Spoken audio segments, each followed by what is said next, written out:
श्री स्वामी समर्थ. चला व्हिडिओला सुरुवात करूया. पुढचे 9 महिने बक्कळ पैसा या 4 राशीधारकांवर असणार आहे देवी लक्ष्मीचा वरद हस्त. चला तर बघूया कोणत्या आहेत त्या राशी. ज्योतिषशास्त्रात देवतांचे बृहस्पती म्हणजेच गुरुग्रह आणि दैत्याचे गुरु शुक्राचार्य म्हणजेच शुक्र यांना खूप महत्त्व मानले जाते. या दोन्ही ग्रहांच्या स्थितीत बदल होताच त्याचा प्रभाव शुभ कार्यावर देखील होतो.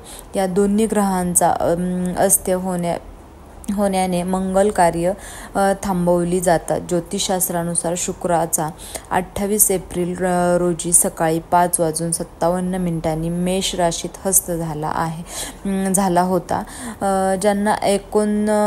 ज्यांचा 29 जून 2024 रोजी संध्याकाळी 7:37 मिथुन राशीत उदय झाला आहे. तसेच 19 मार्च 2025 पर्यंत शुक्र त्याच स्थितीत राहील.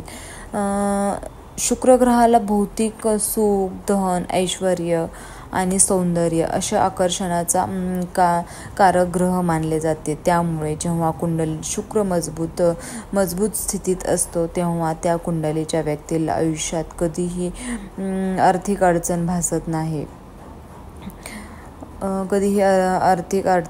नाही. तर अशा प्रकारे हे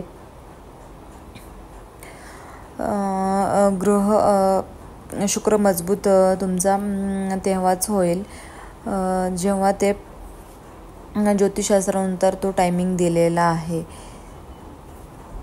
व्हिडिओ जर तुम्हाला आवडला असेल तर लाईक करा आणि चॅनलवर नवीन असाल तर सबस्क्राईब करायला विसरू नका.